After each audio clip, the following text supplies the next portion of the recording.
hanya sebagai istilahnya itu kalau nggak ada apa akar bahar itu apa ya istilahnya itu akar pun boleh gitu ya. Tidak ada akar, rotan pun jadi. Tidak ada akar? Tidak ada Tidak akar, ada akar. rotan pun jadi. Pun jadi. Bagus dong gitu. Tidak ada rotan, akar pun jadi. Ada rotan, akar pun jadi. Dibalik. Oh, kebalik ya. Jadi seperti itu ya, tapi nggak apa-apa lah. Mungkin memang kalau kita bicara teori modeling itu memang perlu apa ya, perlu belajar lagi lah mendalam ya, karena beberapa istilah, definisi, terminologi itu memang banyak yang kadang-kadang kita lupa lagi ya. Gimana, udah bisa dilihat ini? Saya udah share filenya? Bisa, Pak. Oke, baik. Baik, saya nggak banyak saya kira yang ingin saya sampaikan, karena memang model evaporasi ini di bidang irigasi drainase jarang ya disinggung ya, kebanyakannya ya evapotranspirasi. Tetapi terusnya kalau kita bicara irigasi dan drainase ya, kita jangan lupakan evaporasi. Karena apa? Karena banyak saluran drainase atau irigasi, terutama itu masih saluran terbuka, banyak kehilangan air, kemudian ya kena penguapan, kemudian juga kita bangun embung, bangun penampung air yang besar-besar, ya itu pun juga pasti banyak kehilangan karena evaporasi dibandingkan perkolasi ya. Kemudian juga kalau kita menggenangi sawah, waktu persiapan lahan, pelumpuran, itu juga kita menggunakan air, dan kurang lebih air tergenang ya, sehingga membentuk permukaan air. Nah ini banyak kehilangan juga sebenarnya di evaporasi. Tapi kalau kita lihat model evaporasi dengan evapotranspirasi kurang lebih sama, hanya masalah penggunaan atau permukaan ya, bentuk permukaan penguapannya, bentuknya permukaan air atau permukaan tanah, permukaan kanopi, ya saya kira di situ lebih banyak perbedaannya. Tetapi faktor iklimnya kurang lebih sama, ya kurang lebih sama.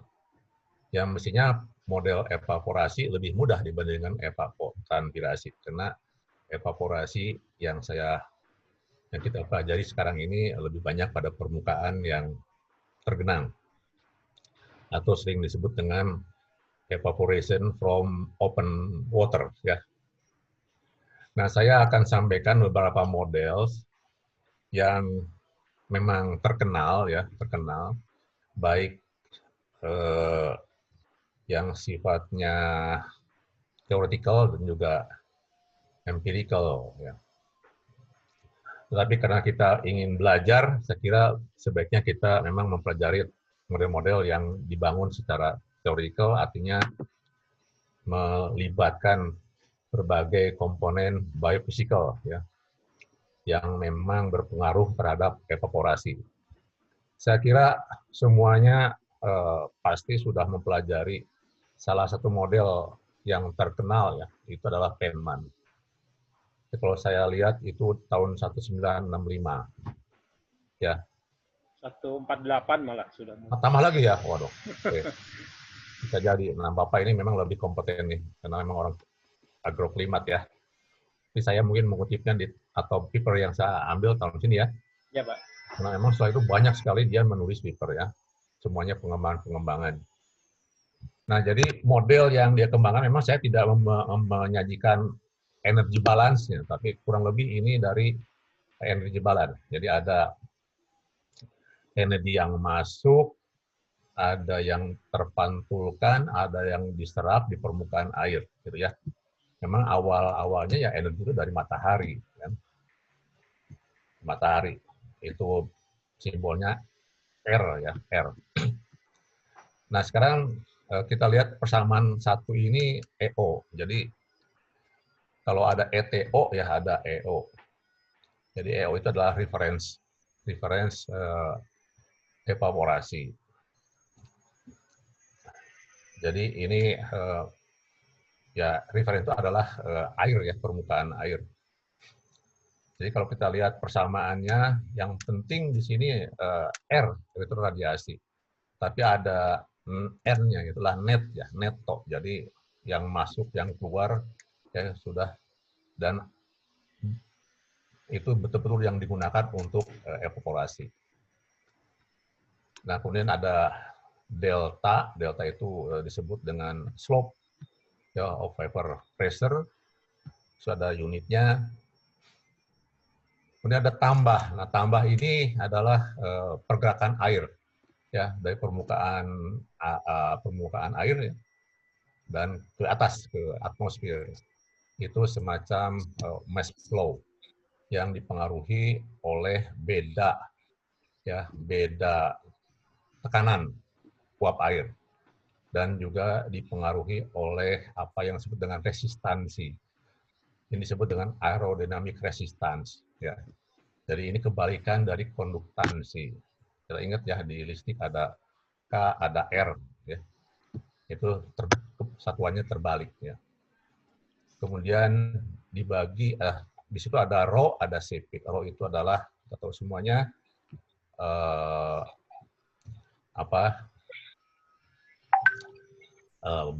densitas ya, densitas uap air. Kemudian Cp itu adalah specific heat, ada nilainya. Kemudian juga ada delta E itu vapor deficit ya. Kemudian dibagi Ra. Nah, Ra ini adalah aerodynamic resistance. Kemudian dibagi, ada rho lagi di bawah itu agar EO itu unitnya menjadi milimeter per day. Dan biasa kita menggunakan satuan milimeter per day. Jadi saya bagi dengan rho lagi, kemudian ada lambda. Lambda itu adalah latent heat of vaporization, udah ada nilainya juga ya. Nah, ada delta lagi ditambah dengan gamma. Gamma itu supermatic constant yang memang ada rumusnya juga.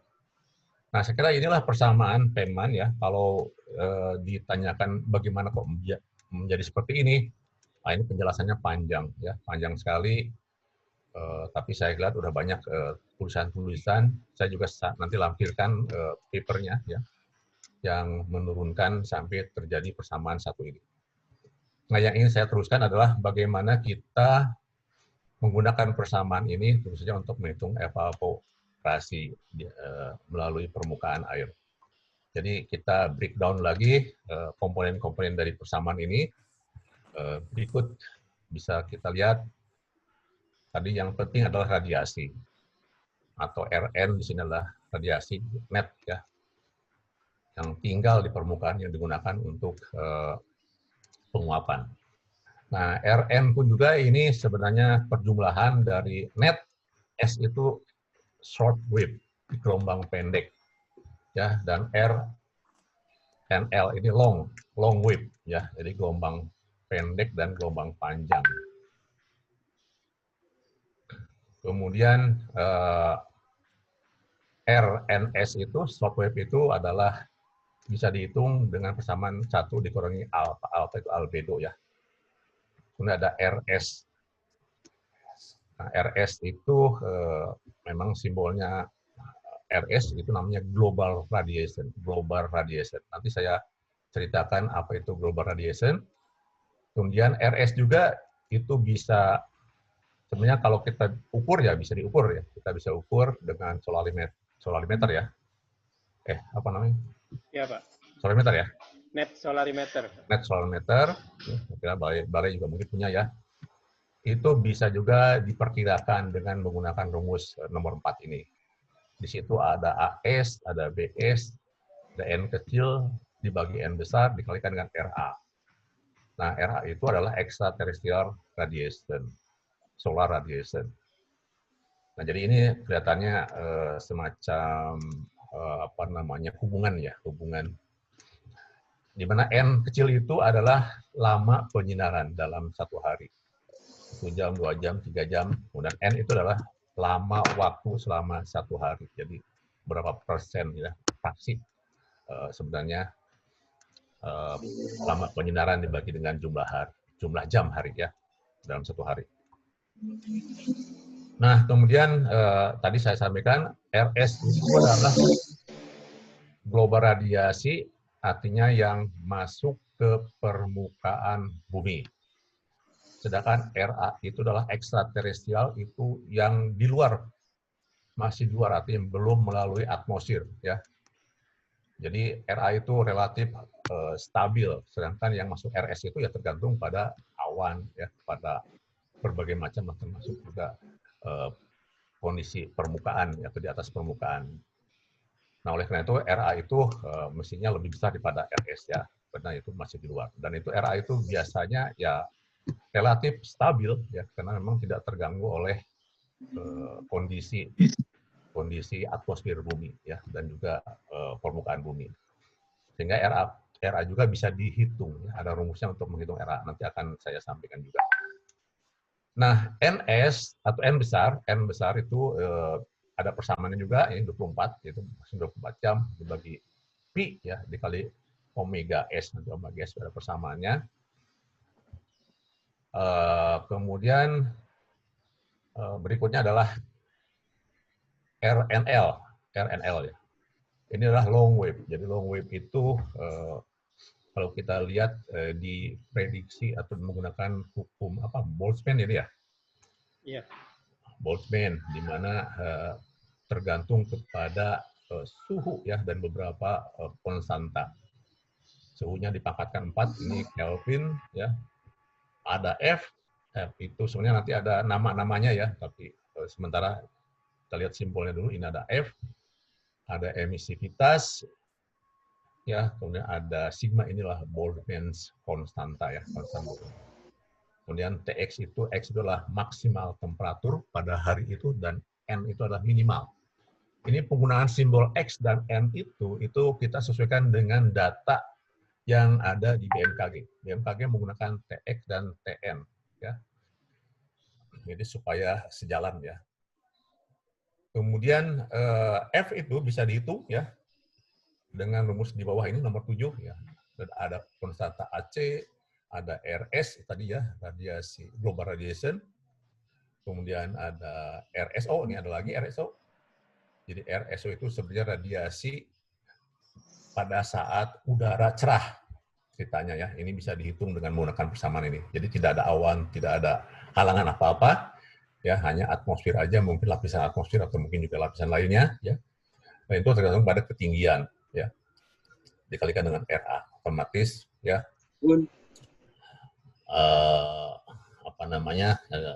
Karena ini lebih kecil dari 1 ya, 0,7. Jadi RS lebih kecil daripada RA. Kemudian emisivitas itu juga ada rumusnya, ini tergantung kepada EA itu adalah tekanan uap air aktual ya pada saat waktu tertentu ya yang terjadi. Jadi dari sini kita bisa lihat bahwa RN itu bisa dihitung kalau kita bisa mendapatkan RA ya. RA dan beberapa informasi suhu ya di permukaan atau di antara ya permukaan dengan atmosfer biasanya rata-ratanya. Kemudian kita lihat ini adalah beberapa ya simbol sama keterangannya ya. Seperti yang saya sebutkan tadi ada beberapa konstanta yang sudah bisa kita gunakan nilainya ya, seperti ada albedo ya, ini belum saya masukin 0,3 atau ya 0,4 biasanya. Kalau rumput itu 0,25 kalau nggak salah. Ini ada AS-nya, ada BS-nya ya. Kemudian juga di sini kita lihat ada emisivitasnya. Sebagai contoh air itu 0,67. Nah, Stephen Boltzmann konstantanya. Kemudian ada AC-nya sama BC-nya tadi kan ya, AC BC yang ini ya. Nah, tadi. Nah, ini ya. Jadi F juga kita bisa dapatkan datanya. Hitung ya dengan menggunakan konstanta yang tadi. Nah, kemudian yang berikutnya tentu saja bagaimana kita mendapatkan data atau menghitung RA, disebut dengan extraterrestrial radiasi. Ini persamaan-persamaannya, jadi ini sebenarnya menunjukkan posisi kita ya terhadap matahari atau matahari terhadap kita, gitu ya. Itu yang menentukan berapa radiasi ekstraterrestrial radiasi pada titik tersebut ya. Oleh karena itu kita perlu data lintang kalau di sini. Di sini ada latitude ya, ada lintang, kemudian kapan, jadi harinya atau tanggalnya. Jadi tanggalnya itu di sini ada J, itu adalah Julian. Jadi kalau 1 Januari ya 1 nilainya, 31 Januari ya 31 gitu ya. Jadi kita bisa mendapatkan delta ini ya dengan menggunakan rumus ini. Delta ini kita gunakan untuk menghitung omega S ya. Di sini juga ada DR-nya ya. Ini beberapa nama-namanya. Dalam bahasa Inggris, kalau bahasa Indonesia juga saya sudah sulit menerjemahkannya ya. Nah, intinya bahwa RA itu ya dengan menggunakan persamaan ini dimanapun juga di permukaan bumi ya, di tempat kita berada kita bisa hitung. Dan karena ini matahari setiap tahun diasumsikan tidak berubah peredarannya atau bumi juga tidak berubah relatif ya selama bertahun-tahun, jadi setiap tahun kurang lebih Januari sampai Desember ya sama nilainya ya, tidak berubah. Jadi RA itu relatif 1 tahun itu ya sesuai dengan hari ya dan lintangnya tidak berubah. Jadi sekali kita menghitung selama 1 tahun, data ini bisa dipakai untuk hari-hari berikutnya di tahun berikutnya. Demikian RA. Kemudian berikutnya ada delta, yaitu slope of vapor pressure. Ini ada juga persamaannya, ya, di mana tergantung pada T. T itu adalah suhu rata-rata. Suhu rata-rata harian itu bisa kita dapatkan juga dari data BMKG. Kalau kita menggunakan data BMKG, itu mereka menggunakan simbol T average, atau sebenarnya saya mesti sebut TA ya, T average, TA. Nah, kemudian ya satuannya derajat Celcius. Nah, kemudian berikutnya adalah tahanan ya, tahanan atau aerodynamics resistance. Nah, ini memang tidak gampang ya mendapatkan data ini. Itu tergantung berbagai macam kondisi, ada anginnya, ada bentuk permukaannya ya, dan ada beberapa mungkin juga sifat atau gangguan-gangguan lainnya seperti permukaannya bergelombang dan sebagainya. Karena itu sebenarnya suatu fungsi terhadap kondisi-kondisi tersebut ya. Tapi intinya juga sangat tergantung pada udara. Jadi kalau udaranya karena udaranya di bawah ya tinggi, maka RA itu rendah gitu ya. Tahanannya. Jadi kalau tahanannya rendah berarti konduktansinya tinggi ya.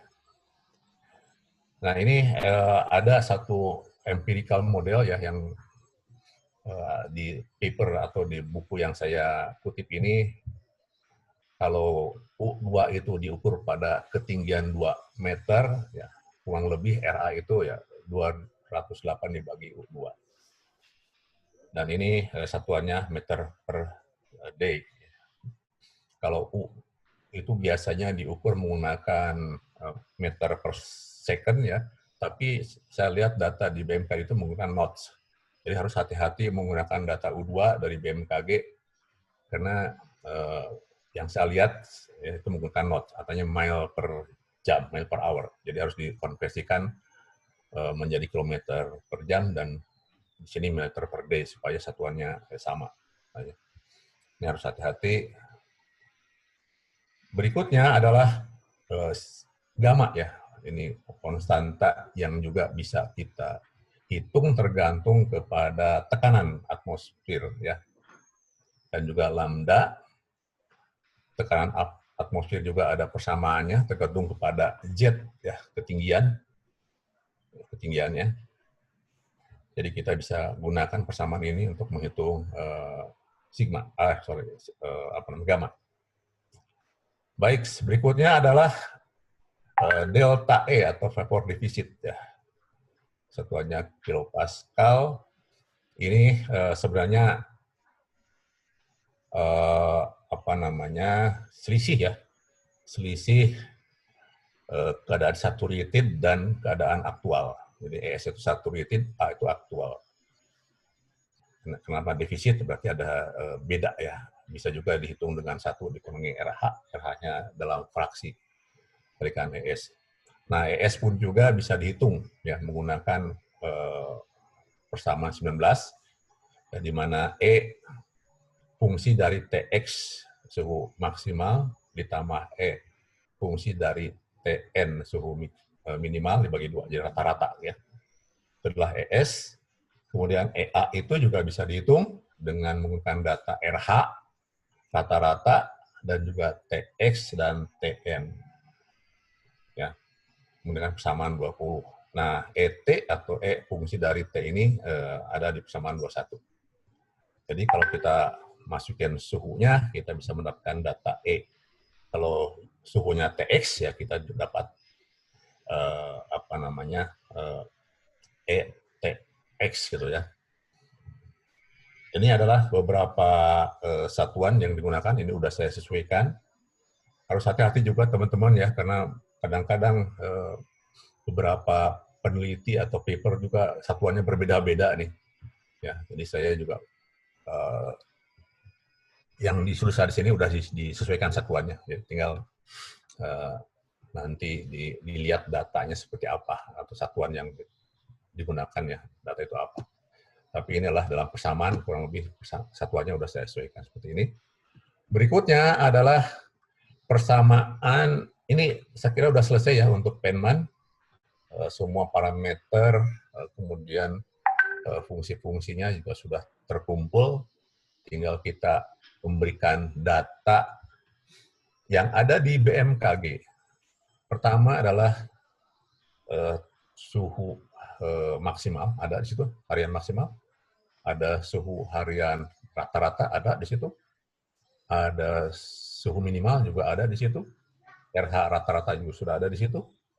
Kemudian N juga ada ya, sunshine duration. Itu juga ada, tapi kadang-kadang juga bolong sih. Tapi terakhir itu cukup lengkap ya.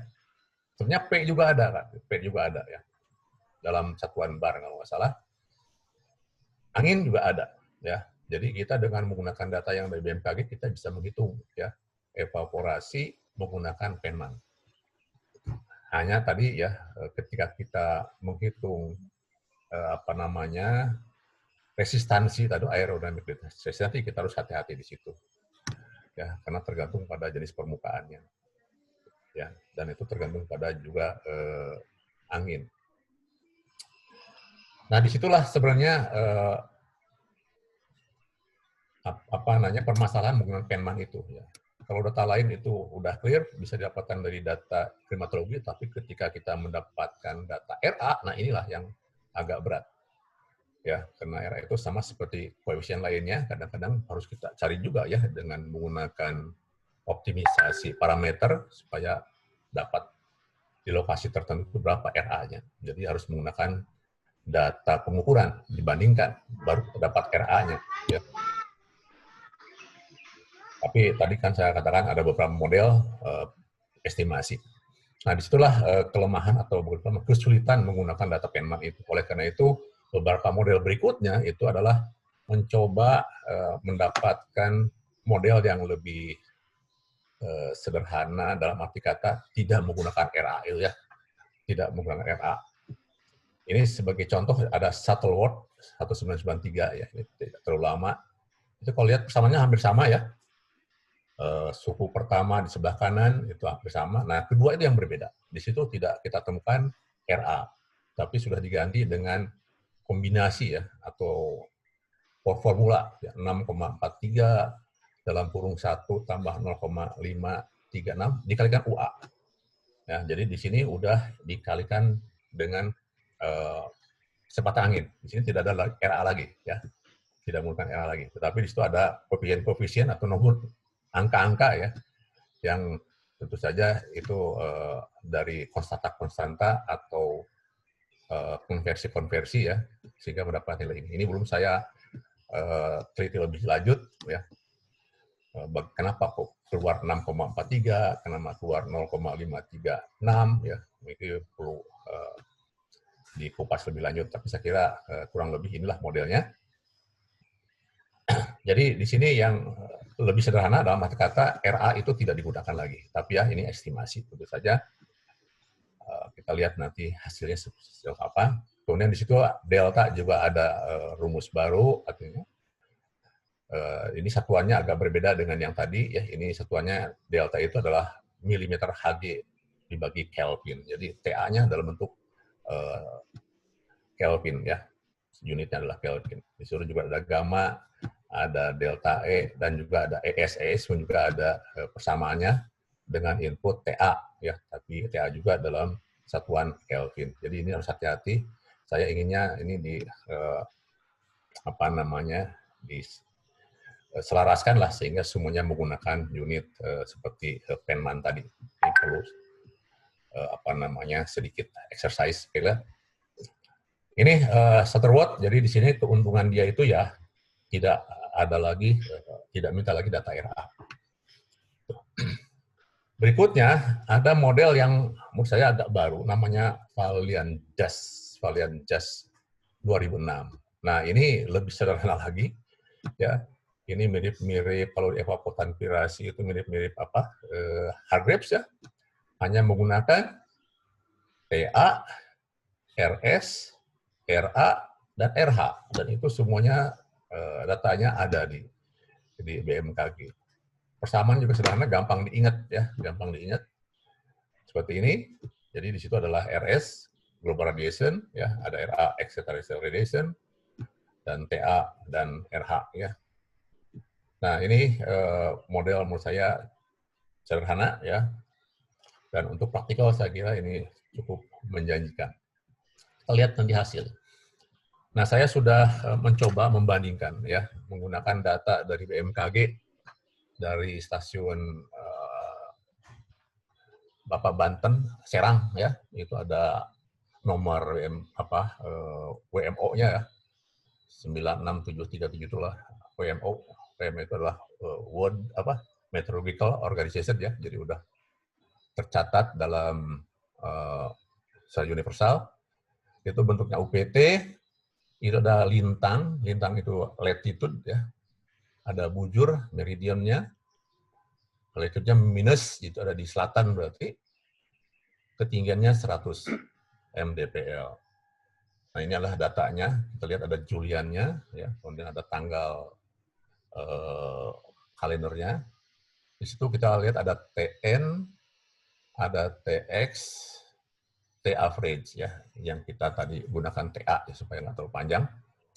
Ada RH average atau RHA, R itu adalah hujan ya, SS itu adalah sunshine, FFX itu adalah kecepatan angin ya.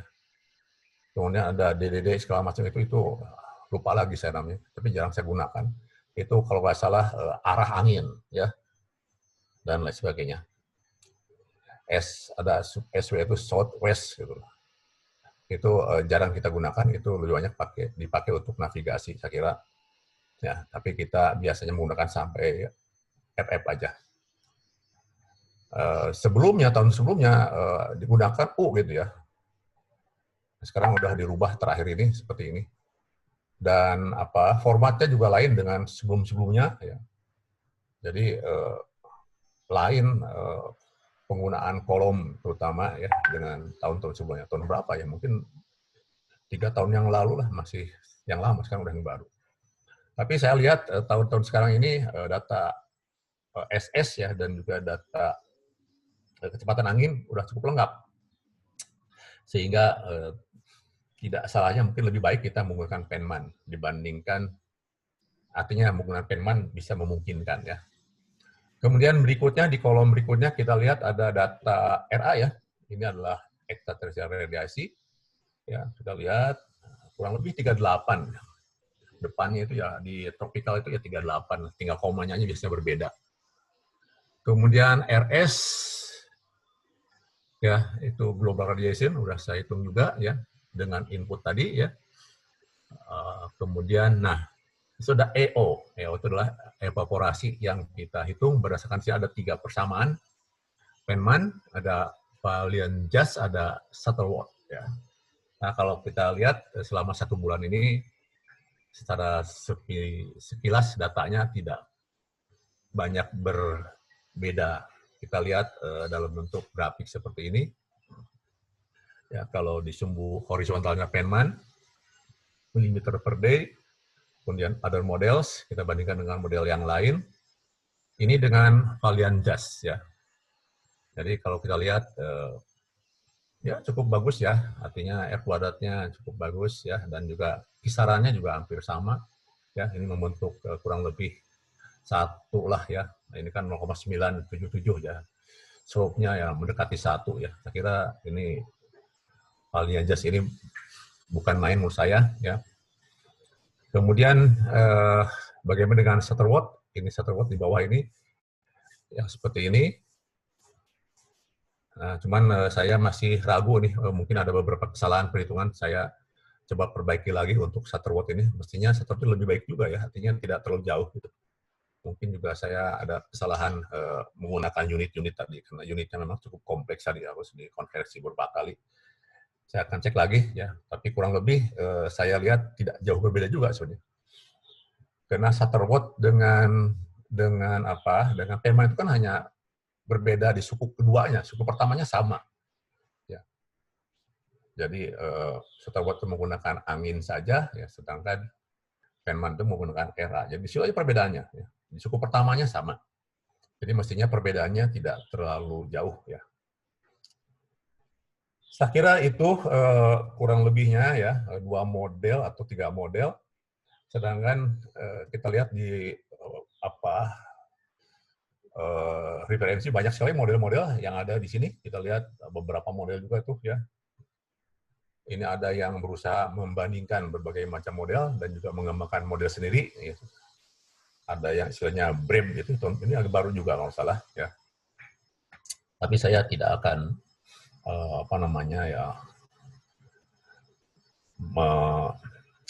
memang tidak menghitung ya, tidak meneliti lebih lanjut.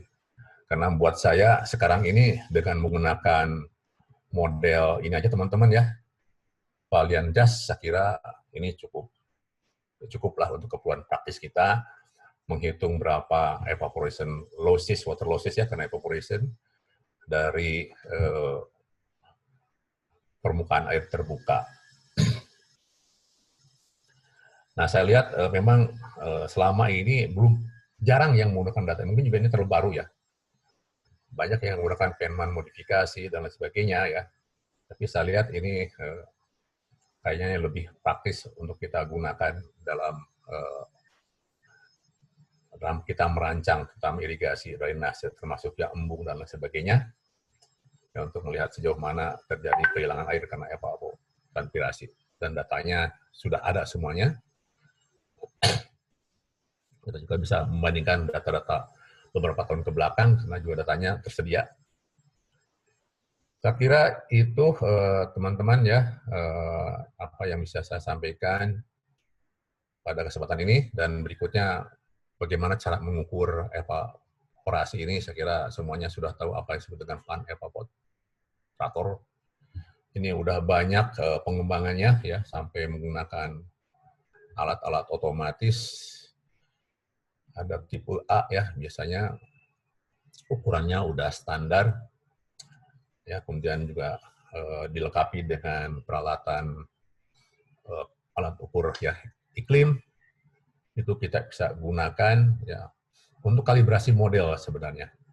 Tapi perlu diingat bahwa model yang kita gunakan itu skopnya adalah permukaan terbuka dan luas ya, tidak sekecil pan evaporator. Oleh karena itu, ketika kita menghitung pan evaporator nggak bisa disamakan dengan model. Oleh karena itu ada yang disebut dengan koefisien, ya. Koefisien yang menghubungkan antara pan evaporation dengan model. Nah, itu ada yang disebut dengan pan konstanta biasanya ya. Nah, itu juga harus perhatikan. Jadi kurang lebih kalau kita ingin mengukur, katakanlah mengukur evaporasi di sawah yang tergenangi dengan menggunakan pan evaporator, maka harus dikalibrasi ya. Apa yang diukur oleh pan evaporator itu tidak persis seperti apa yang terjadi di lahan terbuka lebar itu, luas itu. Saya kira ini ya kurang lebihnya untuk ya kesempatan ini. Mungkin pada kesempatan yang akan datang teman-teman juga ingin mengkaji lebih mendalam, ya silakan, baik-baik saja. Cuma sekali lagi menurut saya dari hasil pengamatan atau penyelidikan saya ini kelihatannya persamaan yang tadi itu ya, ini mungkin perlu ya diperhatikan untuk juga kita gunakan dalam kegiatan praktikal ya. Demikian Pak Profesor Berti, mungkin sementara ya apa yang bisa saya sampaikan. Terima kasih. Ya baik, terima kasih Pak Profesor Budi Indra Setiawan yang sudah menyampaikan materi untuk kita semua. Banyak belajar, saya dulu bimbingan Pak Budi nih, ya hampir 3 tahun belajar di laboratorium Wangeningen. Ya ini pengulangan yang sangat baik.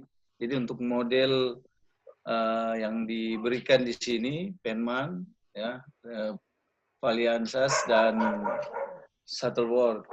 Jadi bisa kita manfaatkan dalam desain embung dan lain-lain terhadap kehilangan air.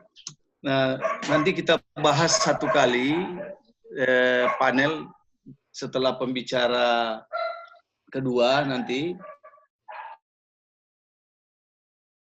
Baru kita diskusi bersama kalau ada pertanyaan. Jadi mungkin berikutnya kita masuk ke pembicara yang kedua untuk Bapak Dr. Insinyur Aris Pramudia Magister Sains. Kami persilakan Pak. Nanti setelah itu kita buka forum tanya jawab atau forum diskusi bersama saat ini. Saya berikan kesempatan kepada Pak Aris, silakan, monggo Pak. Baik, terima kasih Pak Prof. Berti,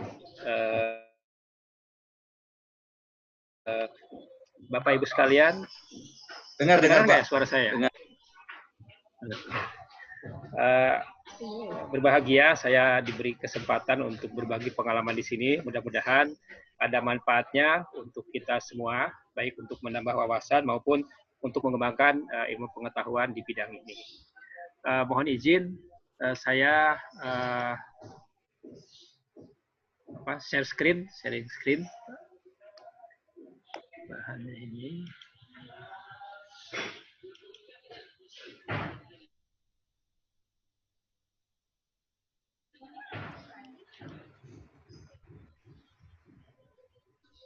Kelihatan Pak. Kelihatan nggak ya Pak?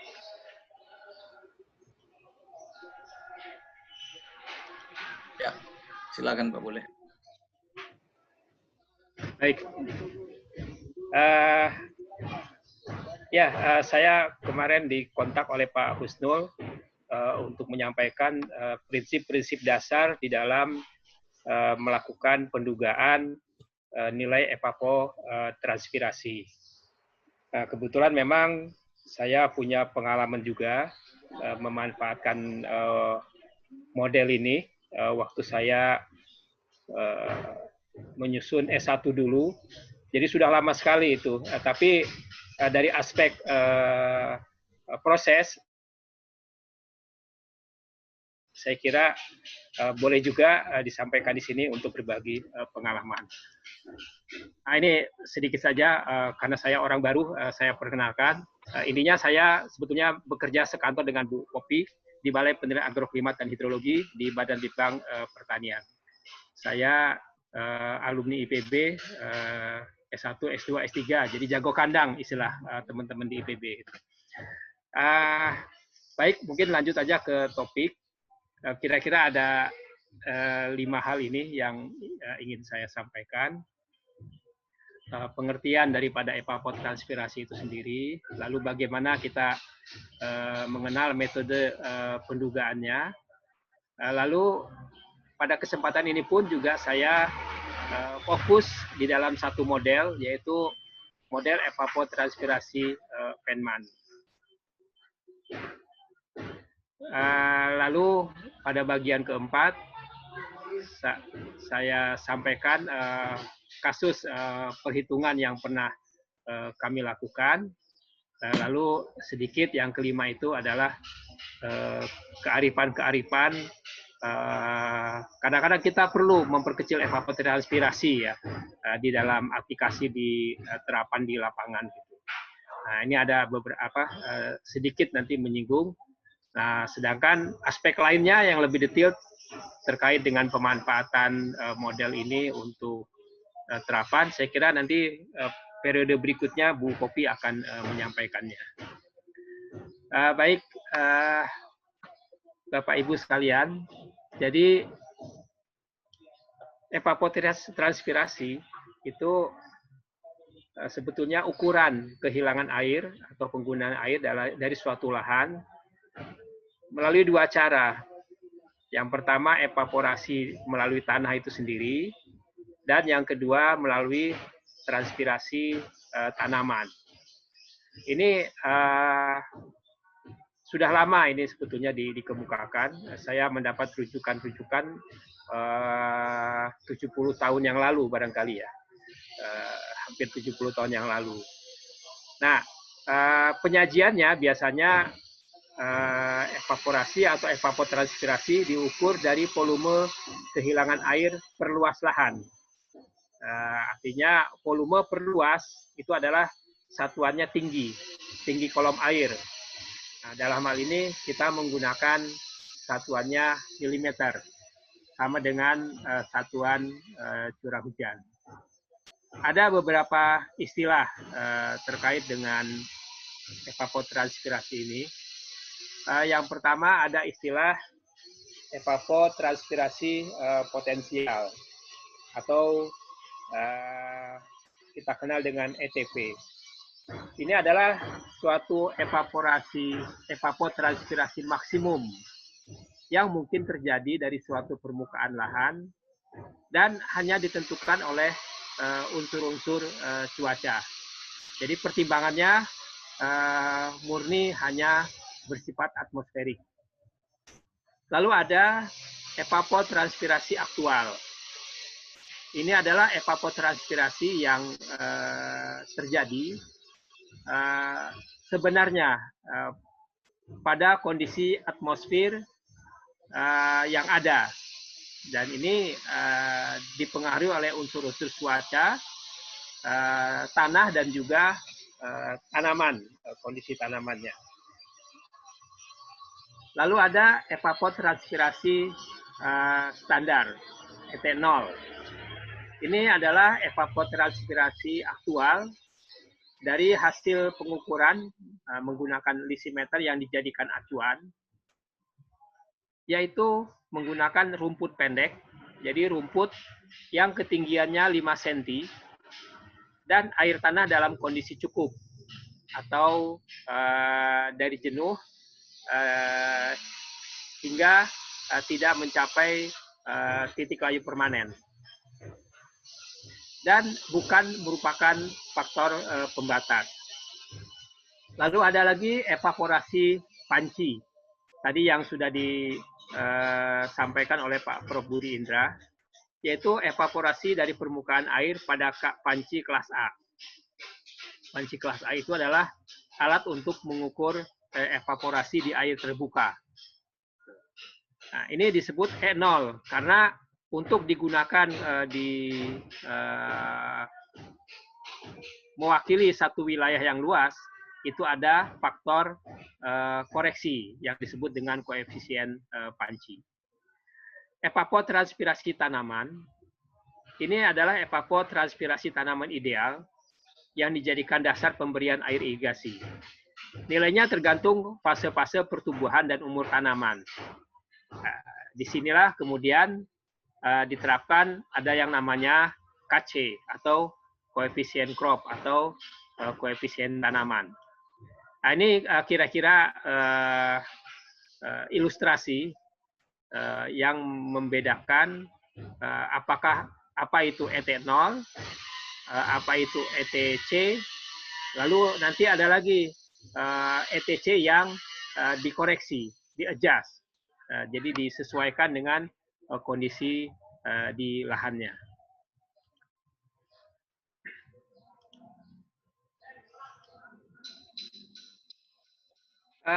Evapotranspirasi itu yang paling bagus itu memang dilakukan langsung diukur di lapangan. Alat pengukurnya itu melalui lisimeter. Nah, ini sejauh ini referensi yang kami dapatkan ini adalah data pengukuran yang paling mendekati kondisi aktual di lapangan. Hanya saja ini biasanya lisimeter itu ada di stasiun-stasiun meteorologi pertanian atau stasiun klimatologi pertanian. Tapi sejak dekade 80-an itu banyak alat-alat ini yang sudah rusak dan ke sini itu tidak diperbaiki kembali. Sebagai contoh dulu di stasiun klimatologi Cikarawang yang di Deramaga itu, yang di dekat Sipor yang punya BMKG, ada lisimeter. Nah, tapi sekarang alat itu sudah tidak ada lagi. Dulu juga kita pernah melakukan penelitian menggunakan lisimeter di stasiun klimatologi Pondok Betung di Ciputat. Sekarang juga alat lisimeternya tidak ada lagi. Jadi memang sulit alat itu sekarang. Nah, pendekatan yang kedua yang paling bagus itu adalah mengkonversi hasil pengukuran panci kelas A dengan menerapkan faktor koreksi. Jadi pertama tadi faktor koefisien panci, nanti ada lagi faktor koreksi yang disesuaikan dengan bagaimana penempatan panci di stasiun klimatologi dan bagaimana kondisi lingkungan di sekitar stasiun klimatologi tersebut. Nah, evapotranspirasi juga, kalau misalnya data lisimeter tidak ada, data panci tidak ada, maka ada alternatif dengan menggunakan model penggunaan evapotranspirasi. Nah, model yang paling bagus sejauh ini masih model yang diperkenalkan oleh Penman pada tahun 48, kemudian pada tahun 98 itu improve, diperbaiki oleh Allen et al. Menjadi Penman Montet. Sebetulnya Montet sendiri melakukan riset tentang evapotranspirasi ini itu sejak tahun 65, tetapi kombinasi Penman Montet ini baru terpublikasikan tahun 98 itu.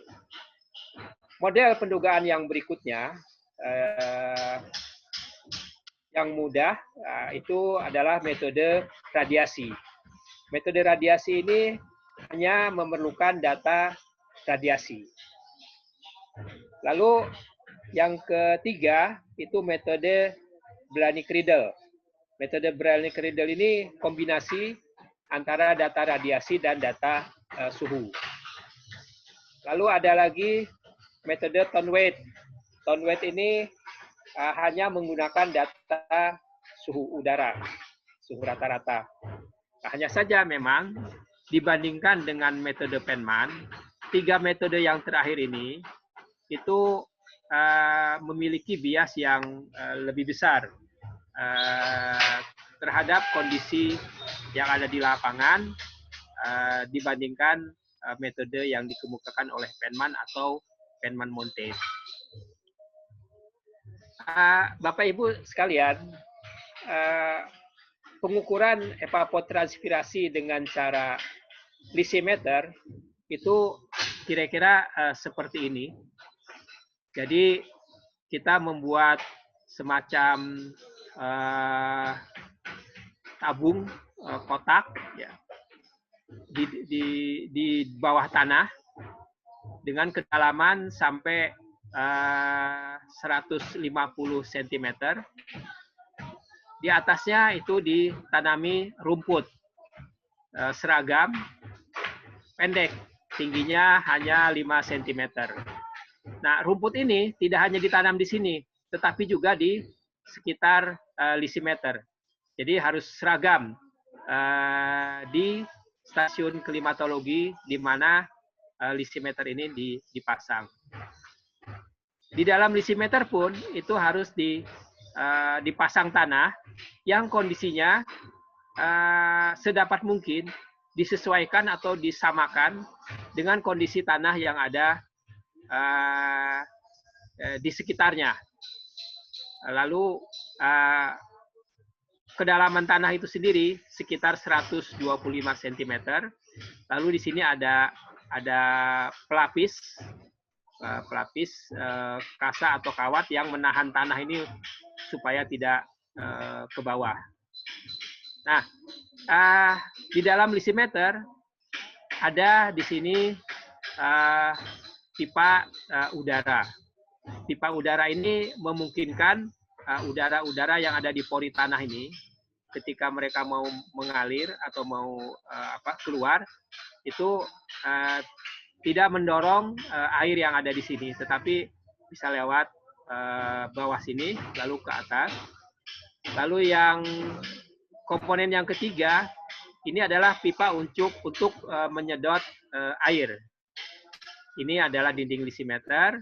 Kelima ini penahan, jadi lapisan kasa atau kawat untuk menahan tanah. Dan yang keenam ini kerikil. Ruang yang di nomor 6 ini fungsinya adalah untuk menampung air. Jadi cara kerjanya lisimeter ini diberi air sampai dia jenuh, lewat jenuh. Nanti dengan sendirinya di sini akan terperkolasi kelebihan airnya. Nah, nanti air yang terperkolasi ini selama di awal kita menambah 24 jam kemudian ini dihitung berapa air yang terperkolasi. Nah, nanti nilai evapotranspirasi itu sebetulnya ini prinsip neraca air ya. Berapa curah hujan yang masuk ke dalam lisimeter, lalu berapa air yang ditambahkan ke dalam lisimeter oleh kita yang kita siram, itu sebagai air masuk curah hujan dan siraman ini. Lalu berapa air yang terperkolasi di sini? Lalu berapa air yang digunakan untuk penjenuhan tanah sampai tercapai kapasitas lapang. Nah, nanti dari sini selisihnya inilah yang merupakan evapotranspirasi. Dan ini diukur setiap 24 jam. Hasilnya nanti adalah data evapotranspirasi standar dalam milimeter per hari. Lalu kalau untuk metode yang kedua, panci, tadi Pak Profesor Budi sudah menyampaikan, memberikan gambaran tentang panci kelas A ini. Jadi panci kelas A ini lebarnya standar, tingginya juga standar.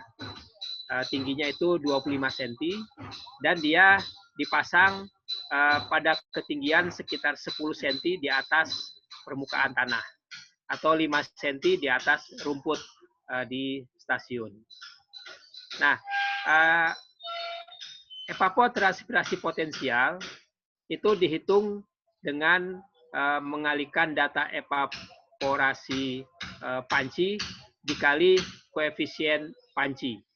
Koefisien panci ini nilainya 0,7 sampai 0,8. tergantung dari kondisi lingkungan di sekitar panci. Apakah ada halangan atau tidak, berapa jarak halangannya, berapa tinggi halangannya, dan sebagainya. Nah, ada beberapa catatan. Yang pertama, pengukuran menggunakan panci kelas A memerlukan juga pengukuran curah hujan untuk menentukan E0. E0 ini adalah evaporasi standar. Tadi sudah dijelaskan oleh Pak Profesor Budi Indra. Lalu catatan berikutnya, evaporasi panci lebih besar daripada ETP karena dia air terbuka, tidak ada hambatan aliran air melalui tanaman maupun tanah seperti pada ETP. Jadi air langsung menguap dari permukaan air. Badan air dalam panci relatif kecil dibandingkan pada permukaan lahan yang luas, sehingga laju evaporasi panci itu menjadi lebih tinggi. Jadi seperti kata Pak Profesor Budi Indra tadi, memang panci ini untuk bisa mewakili wilayah yang luas itu perlu faktor koreksi yang kita kenal dengan koefisien panci. Salah satunya adalah karena alasan ini tadi. Ini adalah kondisi terkontrol. Nah, lalu apa bedanya evaporasi dengan evapotranspirasi? Sedikit saya menyampaikan screen share yang lain. Apakah kelihatan, Bapak Ibu? Belum, Pak. Sudah, Pak. Ada ya? Baik. Ya. Nah, jadi kalau tadi evaporasi yang disampaikan oleh Pak Profesor Budi, itu dari air itu menguap langsung ke atmosfer, tidak mengalami hambatan atau resistensi. Nah, tapi kalau di dalam tanaman, itu ada yang namanya hambatan. Baik di akar, yang kita kenal dengan hambatan akar, maupun di bagian atas tanaman yang ada di permukaan, di atas permukaan tanah, yang kita sebut di sini hambatan batang dan hambatan daun. Tapi kalau untuk tanaman pendek, biasanya ini digabung menjadi satu. Nah, jadi seperti ini. Dalam kondisi air tanah yang meningkat, itu potensial air tanah menjadi lebih tinggi. Nah, sehingga laju perpindahan air dari tanah ke udara melalui tanaman ini itu juga akan meningkat. Nah, untuk tanaman pendek itu kondisinya seperti ini, seperti yang rumus sebelumnya. Tapi kalau tanaman yang tinggi itu tidak cukup hanya dengan hambatan daun ini, tetapi batang pun itu memiliki hambatan. Ini yang disebut dengan hambatan batang. Nah, inilah yang membedakan nilai evaporasi dan dengan evapotranspirasi. Jadi tentu saja dalam satu kasus itu nilai evapotranspirasi bisa lebih rendah daripada evaporasi, tapi dalam kasus lain dia bisa lebih tinggi karena pemicu daripada evapotranspirasi salah satunya adalah kebutuhan tanaman untuk mengatur suhu dan kadar air yang digunakan oleh stomata. Nah, semakin lebar daun, semakin banyak daun, maka stomata juga semakin banyak jumlahnya, dan ini akan memberi atau akan mengakibatkan konsumsi air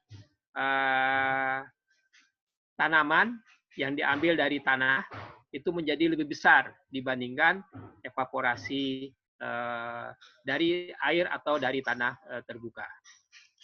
Baik, saya kembali ke materi yang ini.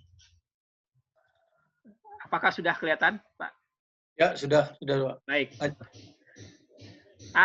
Bapak Ibu sekalian,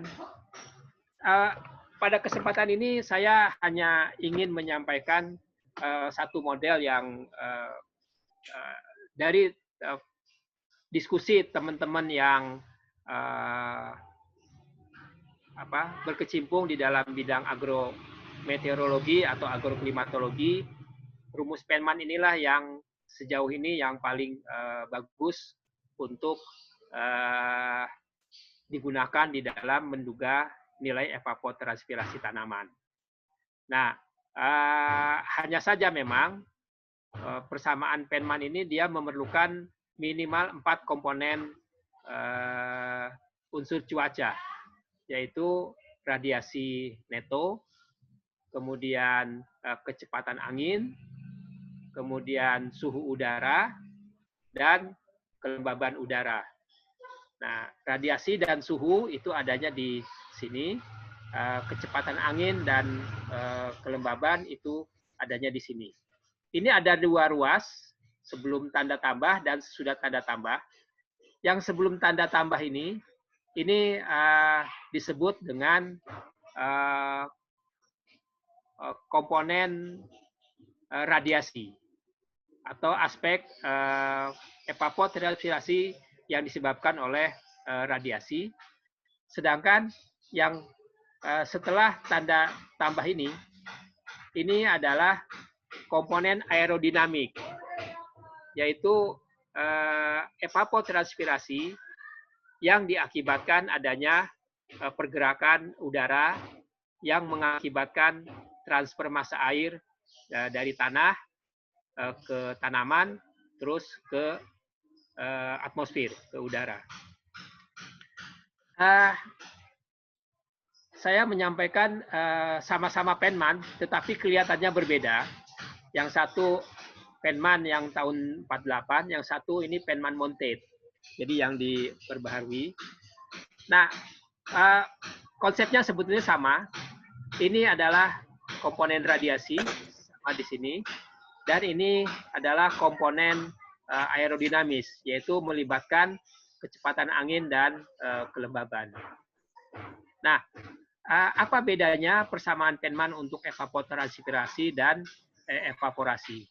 Yang pertama ada di sini faktor pembobot, lalu ada koefisien-koefisien di sini yang sudah disesuaikan dengan kondisi untuk di tanaman. Jadi W ini adalah faktor pembobot, RNS adalah radiasi neto gelombang pendek atau disebut juga radiasi neto matahari. Lalu RNL radiasi neto gelombang panjang atau radiasi neto bumi. Ini dihitung berdasarkan data suhu permukaan. Kalau ini RNS dihitung berdasarkan data radiasi matahari. Qn itu adalah ini sebetulnya. Jadi radiasi neto matahari dikurangi radiasi neto bumi. Lalu U2 itu adalah, atau ini disebut juga fungsi dari U. Nah, U2 itu adalah kecepatan angin pada ketinggian 2 meter. Lalu ES min EA atau tadi di persamaannya Pak Profesor Budi Indra disebut dengan delta E.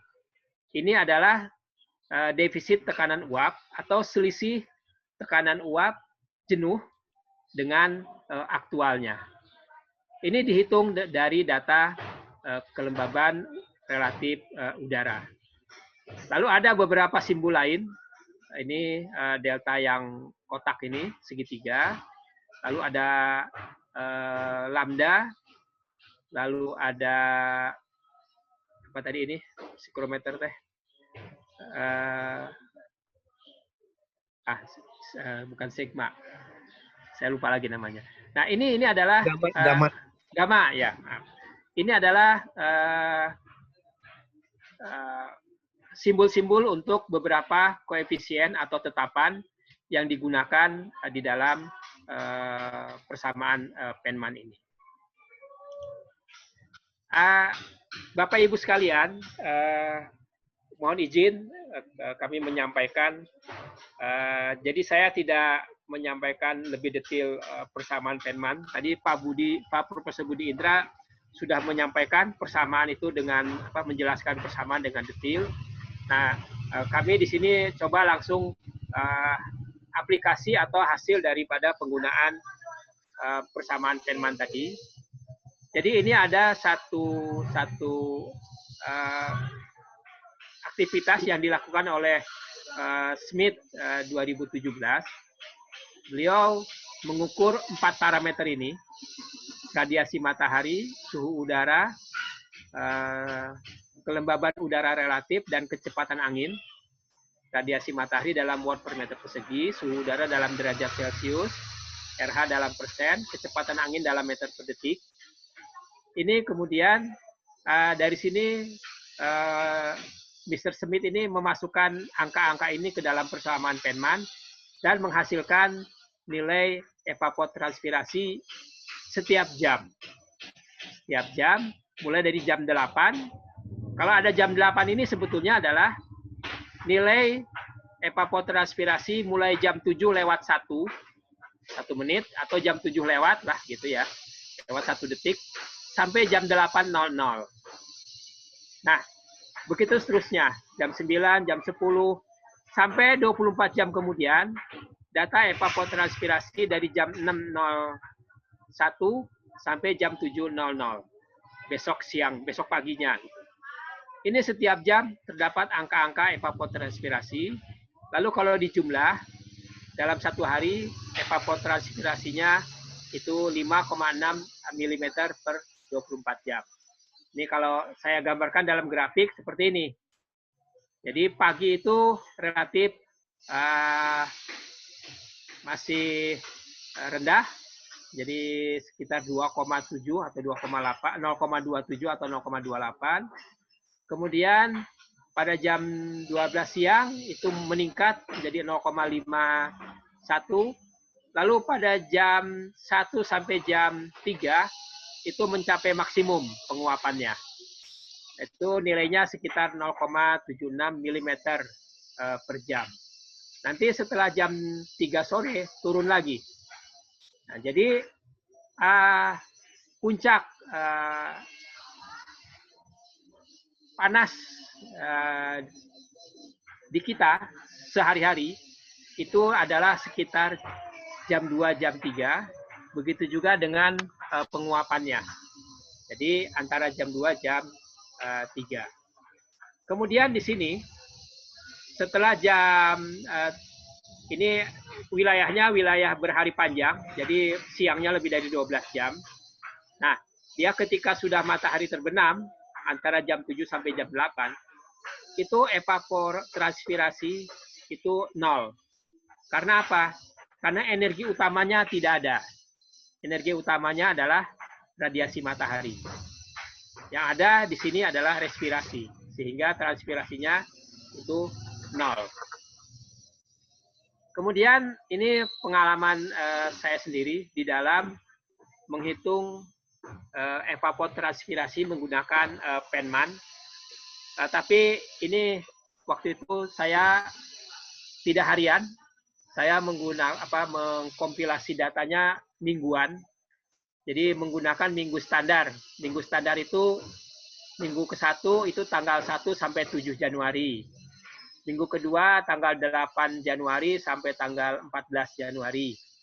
Minggu ketiga tanggal 15 Januari sampai tanggal 21 Januari. Minggu keempat tanggal 22 Januari sampai tanggal 28 Januari. Minggu kelima tanggal 29 Januari sampai tanggal 4 Februari. Begitu seterusnya sampai minggu ke-52, ini sisanya tinggal 8 hari. Tanggal 24 Desember sampai tanggal 31 Desember. Nah, ini adalah data-data suhu udara, kelembaban udara, lama penyinaran matahari di dalam jam, lalu kecepatan angin. Waktu itu saya menggunakan persamaan Feynman yang sudah mengkonversi data outputnya itu menjadi milimeter dan data yang diperlukan di dalam satuan kilometer per hari. Lalu ada juga nisbah kecepatan angin pada siang hari dibagi kecepatan angin pada malam hari. Apa fungsinya ini? Ini sebetulnya berfungsi di dalam menentukan nilai-nilai koefisien. Jadi ada beberapa koefisien yang tidak konstan, tetapi juga tergantung perbedaan kecepatan angin siang dibagi malam.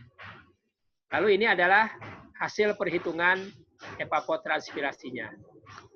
Nah, secara lengkap itu seperti ini kira-kira. Hasil perhitungannya adalah yang titik-titik hitam ini. Lalu untuk memudahkan melihat, saya buat ini moving average, rata-rata bergerak, untuk setiap 4 pengamatan, 4 minggu, seperti ini. Nah, terlihat bahwa ada keragaman nilai evapotranspirasi potensial antar musim. Jadi di musim hujan, evapotranspirasi itu rendah. Di musim kemarau, evapotranspirasi itu meningkat. Kenapa? Karena memang salah satu faktornya adalah karena kelembaban. Di musim kemarau, kelembaban yang rendah mengakibatkan kebutuhan air untuk menstabilkan kadar air atau kelembaban tanaman itu cukup tinggi, sehingga tanaman ini menyerap air cukup banyak, lalu dia air yang digunakan untuk menstabilkan bagian tanaman itu dievaporasikan lagi setelah terpakai, dievapotransspirasikan melalui stomata, dan ini pada musim kemarau nilainya lebih tinggi dibandingkan pada musim hujan. Lalu evapotranspirasi juga itu menurut Smith dia berkorelasi dengan beberapa komponen atau unsur cuaca yang kita gunakan. Kalau misalnya angin itu meningkat, maka evapotranspirasi juga meningkat. Jadi semakin kencang angin, evaporasi semakin tinggi. Begitu juga dengan radiasi. Semakin tinggi radiasi, maka evapotranspirasi semakin tinggi juga. Suhu juga begitu. Semakin tinggi suhu, evapotranspirasi juga semakin tinggi. Tapi kelembaban dia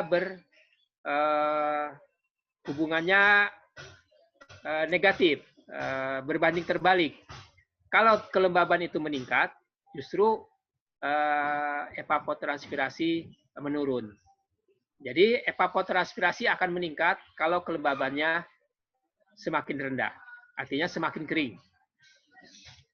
Nah, pada kesempatan waktu saya menghitung itu, dicoba setiap komponen cuaca yang menjadi input itu kita korelasikan dengan ETP-nya. Ini hubungan antara suhu udara dengan ETP. Kalau tadi menurut Smith, dia adalah berbanding lurus, jadi suhu udara meningkat, mestinya ETP meningkat. Nah, saya mendapatkan satu hasil pengukuran yang berbeda. Jadi pada selang antara suhu 23 sampai 25,5, justru dengan meningkatnya suhu, evapotranspirasi ini berkurang. Tapi kalau suhu meningkat dari suhu 25,5, barulah nanti ada peningkatan evapotranspirasi. Nah, konsekuensinya tentu saja nanti dengan ada isu bumi semakin panas, maka kebutuhan air untuk tanaman itu menjadi semakin meningkat juga. Lalu hubungan ETP dengan RH itu berbanding terbalik, sebagaimana yang dikemukakan oleh Smith tadi, bahwa semakin tinggi RH, evapotranspirasi itu semakin rendah. Karena semakin tinggi RH itu semakin lembab udara. Jadi udara semakin lembab berarti defisit tekanan uapnya itu semakin kecil. Sehingga ETP juga menjadi semakin kecil. Sebaliknya, RH semakin rendah, defisit tekanan uap semakin besar, itu ETP itu juga semakin tinggi. Lama penyinaran matahari, dia berbanding lurus. Grafik ini menggambarkan bahwa semakin tinggi lama penyinaran matahari, ETP juga semakin meningkat. Ini sejalan dengan yang disampaikan oleh Smith tadi. Lalu yang lebih ekstrim lagi, itu adalah kecepatan angin. Kecepatan angin itu ternyata berbanding lurus dengan ETP, tetapi dia fungsinya kuadratik. Artinya di awal, ketika kecepatan angin itu rendah, itu peningkatan laju evapotranspirasi itu tidak begitu besar. Tapi ketika semakin kencang angin, maka laju peningkatan evapotranspirasi juga menjadi semakin tinggi. Artinya, implementasinya, daerah-daerah sawah kita yang di Pantura, itu adalah daerah pantai yang memiliki kecepatan angin yang tinggi.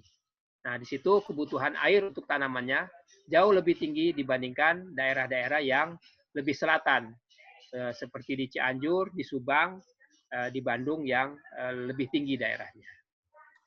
Lalu, coba juga kami melihat bagaimana sih hubungan antara evapotranspirasi dengan usiang, nisbah antara usiang dengan umalam.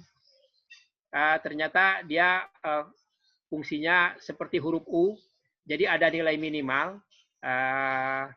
Evapotranspirasi semakin turun untuk nilai nisbah usiang umalam sampai 5.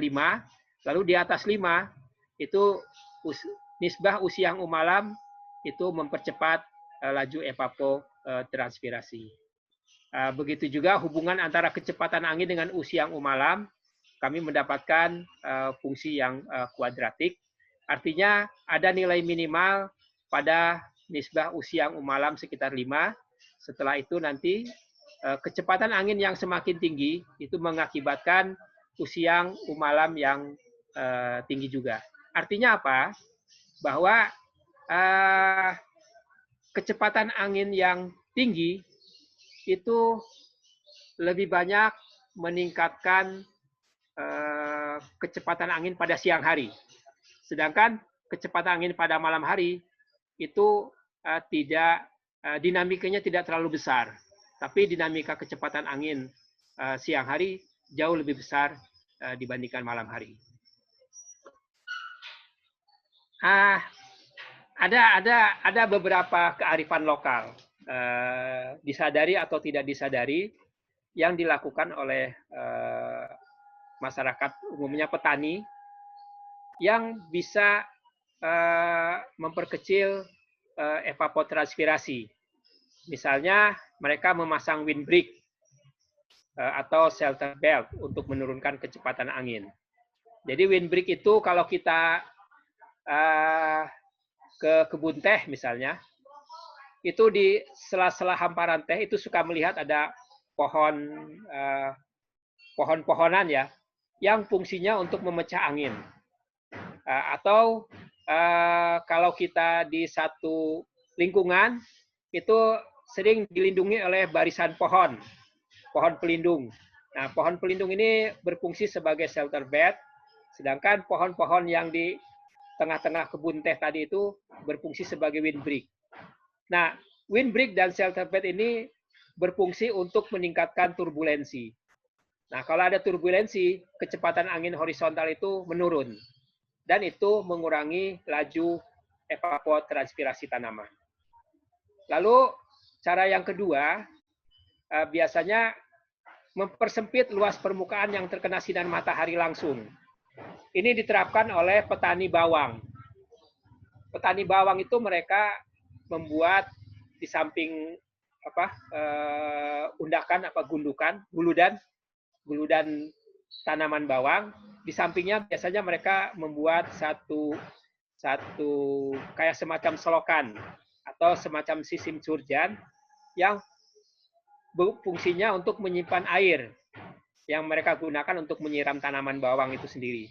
Nah, kalau misalnya lebar selokan tadi, itu air itu cepat menguap. Karena penguapan itu adalah volume persatuan luas. Nah, sehingga petani itu memperkecil luas permukaannya, tetapi memperdalam selokan. Tentu saja disesuaikan dengan kondisi tanah yang ada. Ya. Nah, dengan memperdalam selokan, memperkecil luas permukaan, tetapi menghasilkan volume yang sama, itu penguapan menjadi lebih rendah dibandingkan permukaan yang lebih lebar. Lalu cara lain juga memasang pohon peneduh. Pohon peneduh ini berfungsi untuk mengintersepsi radiasi. Ini biasanya pohon peneduh ini kadang-kadang ada tanamannya dulu, baru pohon peneduhnya dibuat, atau ada pohon yang sudah ada, biasanya tanaman industri, lalu di bawahnya dimanfaatkan untuk pertanaman pangan atau pertanaman semusim. Lalu ada juga kalau kita sering jalan-jalan ke areal persawahan yang luas, sering melihat perkampungan kecil di tengah hamparan sawah. Nah, seperti ini. Jadi kalau kita lihat di peta ini ada hamparan sawah. Ini di tengahnya ini ada perkampungan spot-spot gitu. Seperti ini. Nah, atau begini. Nah, ternyata perkampungan ini dari aspek lanskap itu berfungsi sebagai windbreak. Dia bisa memecah angin yang tadinya kalau tidak ada perkampungan ini, angin itu akan laju, tidak ada halangan. Tetapi karena ada perkampungan ini, itu angin itu menjadi angin permukaan maksudnya, itu menjadi terpecah. Sebagian ke sana, sebagian ke sini, lalu terjadilah turbulensi dan ini mengakibatkan menurunnya laju evapotranspirasi di satu kawasan yang memang ada seperti ini. Ada spot-spot perkampungan begini. Demikian barangkali Bapak Ibu yang pengalaman kami di dalam menghitung evapotranspirasi, kemudian diskusi dengan petani, perilaku mereka, kearifan mereka yang kita nilai ternyata itu bisa memperkecil laju evapotranspirasi tanaman. Mudah-mudahan ada manfaatnya. Selanjutnya mungkin kita bisa diskusi untuk berbagi informasi dan mengoreksi. Terima kasih. Assalamualaikum warahmatullahi wabarakatuh. Terima kasih Pak Dr. Aris Pramudia sudah menyampaikan dengan jelas ini. Nah, untuk model evapotranspirasi, kemudian tadi juga Prof. Budi. Nah, sekarang kita masuk pada ruang diskusi, ruang tanya jawab dari kita semua yang hadir di sini. Kalau ada yang ingin bertanya, silakan ditanyakan satu-satu ke siapa ya, boleh langsung kedua-duanya. Nanti saya berikan kesempatan masing-masing 3 penanya ya, boleh ya, 3 penanya untuk bisa mengajukan pertanyaan dari apa yang sudah disampaikan tadi. Bisa langsung menyebutkan nama dan apa yang ingin ditanyakan, nanti langsung kepada siapa tujuan pertanyaan itu. Pak Prof. Budi mungkin lagi istirahat ya. Oke. Oh ya, baik. Jadi sudah siap, siapa yang ingin bertanya silakan langsung. Ada pertanyaan di chat, Prof. Oh, di chat ya? Oh, baik. Baik, saya lihat. Oh ya. Banyak pertanyaan ya. Saya lihat di chat Bentar ya. Dari Pak Edi Susanto. Oh iya, dari Pak Edi Susanto kepada Pak Moderator, mohon penjelasan kepada Dr. Aris, kepada Pak Aris, apa yang menjadi dasar dalam memilih model yang akan digunakan untuk menghitung nilai ETC itu. Demikian Pak. Masih ada yang lain, mungkin masih diberikan kesempatan lagi, 2 orang, kalau masih ada. Masih ada ya? Kalau belum ada mungkin bisa dijawab juga oleh Pak Dr. Aris. Silakan, ini pertanyaannya. Silakan Pak. Baik, terima kasih Pak Moderator. Terima kasih Pak Edi Susanto.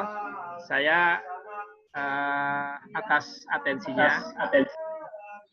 Apa yang menjadi dasar dalam memilih model yang akan digunakan dalam menghitung etanol? Pertama, tentu saja ketika kita akan memilih model, salah satu hal yang perlu kita perhatikan adalah kelengkapan data yang tersedia. Yang kedua adalah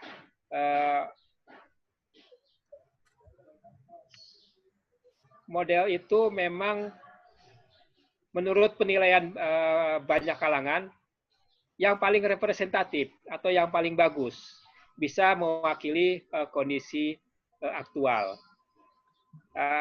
Hanya saja memang seperti misalnya model Penman gitu. Dia untuk bisa digunakan, kita memerlukan faktor iklim yang lebih unsur iklim yang lebih banyak, minimal 4 ya. Suhu udara, kelembaban udara, radiasi matahari, dan kecepatan angin. Nah, ketika salah satu unsurnya tidak tersedia, maka kita perlu mencari alternatif lain. Contohnya tadi Profesor Budi juga sudah mengemukakan, Penman membutuhkan parameter yang lebih banyak. Nah, ada alternatif lain yang memerlukan input yang lebih sedikit. Yang tadi berkembang tahun 2006 ya, disampaikan oleh Pak Prof Budi. Saya kira intinya itu Pak, pilih model yang lebih baik dan tentu saja kita sesuaikan dengan ketersediaan data yang bisa kita gunakan. Kadang-kadang ada modelnya yang bagus tapi datanya tidak bisa, juga nanti kita tidak mencapai target atau tujuan yang bisa kita rencanakan. Begitu Pak Prof Berti. Pak Edi, mudah-mudahan bisa menjawab apa yang ditanyakan. Baik, terima kasih Pak Dr. Aris. Jadi pemilihan model dan ketersediaan data ya, itu ya, yang bisa disampaikan. Ya, masih ada yang lain? Yang lain ada? Kalau enggak, saya ingin tanya ke Pak, ini pembimbing saya dulu, Pak Prof Budi, untuk Waterlusis Pak, untuk pertama di desain embung terhadap Penman dan 2 model tadi yang persamaan yang disampaikan. Keunggulannya Pak, keunggulan, terus sebenarnya mana yang baik terhadap konsep formula yang sudah Bapak uji dari apa yang disampaikan tadi. Demikian Pak Prof Budi. Terima kasih Pak Profesor Berti. Ya memang pertanyaan kita semua ya, ketika kita akan menghitung evaporasi kah ataupun evapotranspirasi, model apa yang kita gunakan. Ya memang semakin banyak variabel yang ada tersedia itu semakin bagus, dan tentunya kualitasnya harus bagus ya. Tadi disampaikan oleh Pak Aris kelengkapan data. Kemudian dari situlah sebenarnya kita urut ya model apa yang bisa kita gunakan. Cuman kembali ketika kita ingin mendapatkan memang selalu begitu ya, hasil perhitungan yang mendekati kenyataan, ya, berarti ya kita ke Penman ya, dan turunannya ya, dan perkembangan lain sebagainya.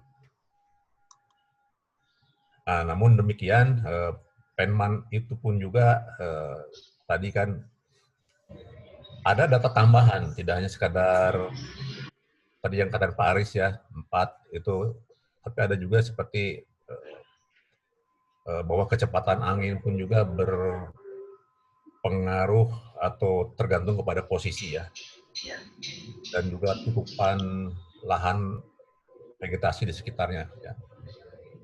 Jadi banyak parameter-parameter lain yang menurut saya juga harus kita perhatikan.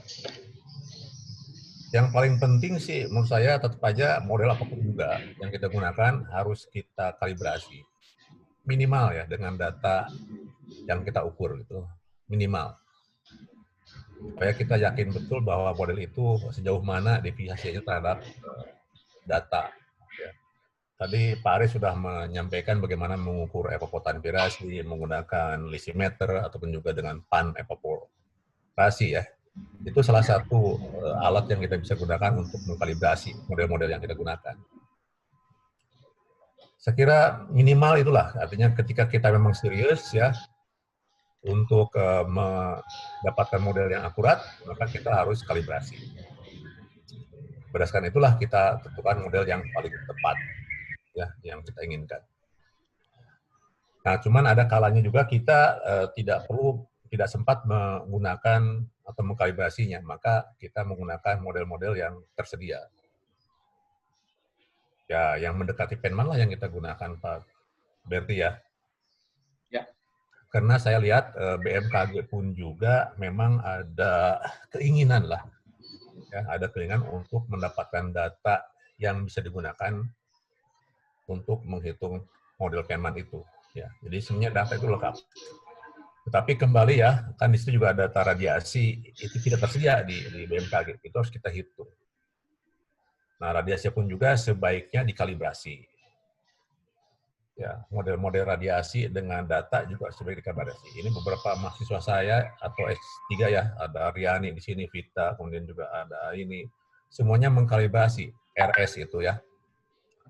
Ada modelnya, ada RS yang kita gunakan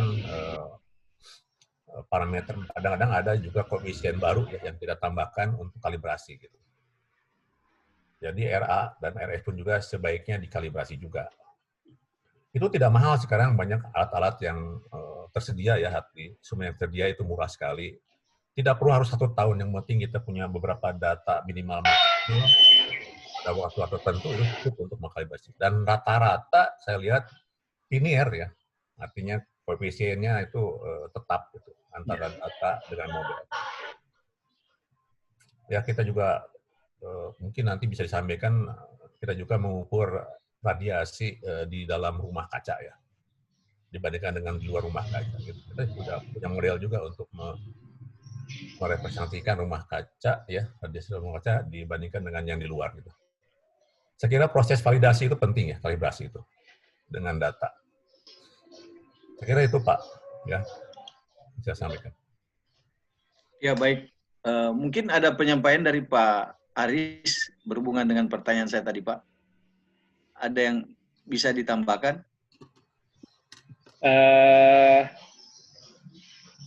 Saya kira kalau dari saya cukup Pak yang disampaikan Pak Prof. Berti. Tapi saya melihat ada beberapa pertanyaan berikutnya itu Pak Prof. Ya silakan Pak, langsung Pak. Oke, Di ya. chat. Saya baca di chat itu. Ya, dari Bu Dr. Nur Aini.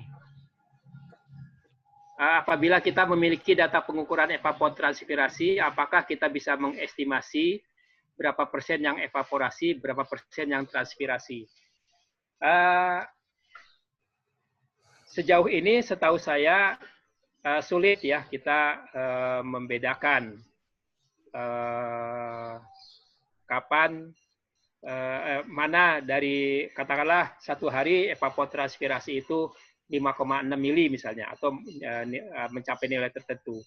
Nah, dari nilai tersebut berapa persen yang memang merupakan evaporasi dari tanah langsung, dan berapa persen yang melalui tanaman. Sulit. Tapi pernah saya lihat, setahu saya, mungkin Bapak kenal dengan Profesor Daniel Murdiarso ya. Rasanya beliau pernah mencoba memisahkan antara penguapan yang melalui tanaman dengan penguapan yang melalui permukaan langsung.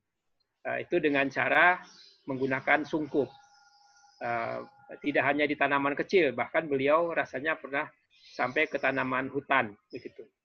Nanti berapa yang terbuka, tanah terbuka, berapa yang total evapotranspirasi, nanti baru dilihat selisihnya berapa. Tapi sejauh ini sulit kita memisahkan itu, karena umur tanaman juga mempengaruhi. Ketika tanaman masih kecil, itu lebih banyak evaporasinya daripada transpirasinya. Tetapi ketika tanaman sudah besar, dia menutupi tanah, tajuknya itu sangat dominan evapotranspirasi. Evaporasinya jauh lebih kecil. Dan memang sejauh ini setahu saya belum ada alat yang bisa mengukur itu secara terpisah. Ini mungkin juga bisa menjadi kajian buat kita yang ada di sini. Mungkin mencoba mengukur secara terpisah berapa evaporasi dari tanah, berapa evapotranspirasi dari berapa transpirasi dari tanaman dalam suatu hamparan tanaman tertentu. Lalu pertanyaan berikutnya dari Pak Edward tentang ethanol Blenny Cradle. Mungkin sebelum ke sana ada pertanyaan dari Bu Riani. Bagaimana cara memvalidasi nilai ETP yang kita hitung dengan model? Saya pernah mendengar bahwa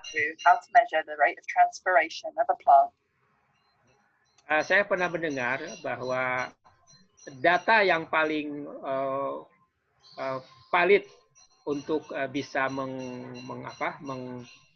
mengkoreksi itu adalah data lisimeter. Lalu hasil perhitungan kita dengan metode Penman mungkin bisa kita korelasikan dengan data lisimeter.